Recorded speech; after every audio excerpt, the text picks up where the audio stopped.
নমস্কার, আমি শর্মিষ্ঠা আর welcome back to part 2 of this video. তো আগের ভিডিওটা যারা দেখোনি অবশ্যই পার্ট 1টা দেখে এসো। তো আমার মা বাড়িতে ছিল পুজো, আর সকালে উঠে দেখি যে ঠাকুরের ভোগ রান্না চলছে, আর আরেকটা ঘরে যেখানে ঠাকুর পুজো হবে সেখানে ফুল মিষ্টি সমস্ত কিছু এনে একদম রেডি। তো সবাই মোটামুটি কাজে লেগে পড়েছে, আর এখানে সকালের ব্রেকফাস্ট এবং দুপুরের খাবারের জন্য প্রিপারেশন চলছে। আর আমি তাড়াতাড়ি স্নান টান করে একটা চুড়িদার পরে নিয়েছি সিম্পলি, আর এরপরে ব্রেকফাস্ট করতে যাব। তো ব্রেকফাস্টে ছিল লুচি আর ফুলকপির তরকারি। আমার সাথে সাথে আমি ভাইকেও খাইয়ে দিচ্ছিলাম, আর এসে দেখি ঠাকুরমশাই অলরেডি চলে এসেছেন পুজোর জন্য। এরপর সবগুলো ফুলের মালা দিয়ে মাকে সুন্দর করে সাজানো হয়েছিল।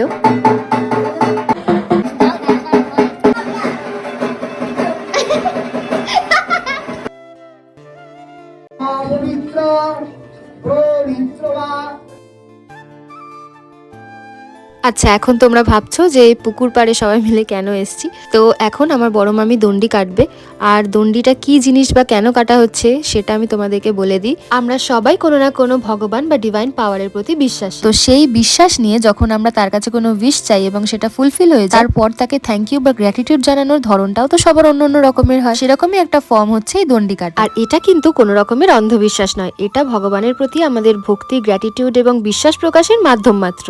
আচ্ছা, তো এই পুজোর প্রত্যেকটা নিয়ম কিন্তু আমার জানা নেই, তাই জন্য যতটা যা দেখেছি সেটাই তোমাদের সাথে শেয়ার করছি। এরপর বাচ্চাদেরকে পা ধুয়ে নমস্কার করে তারপর তাদেরকেই সবার প্রথম খাবারটা সার্ভ করা হয়।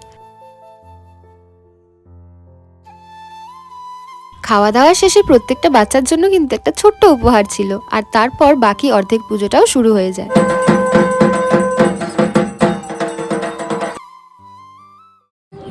তোকে নিয়ে ফিরবো বলে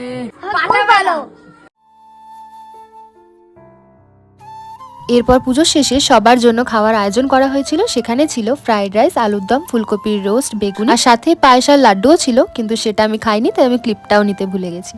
তো নেক্সট ডে মাকে বরণ করে বিদায় জানানোর পালা। মনটা একটু একটু খারাপ হচ্ছিল, বাট কিছু করার নেই। তো তোমাদের ভিডিওটা কেমন লাগলো অবশ্যই জানিও, আর ভালো লাগলে লাইক কমেন্ট করতে ভুলো না, আর সাবস্ক্রাইব করে দিও, কারণ পরবর্তী ভিডিওগুলোতেও তোমাদেরকে পাশে চাই। সবাই সুস্থ থেকো, ভালো থেকো, দেখা হচ্ছে পরের ভিডিওতে। বাই।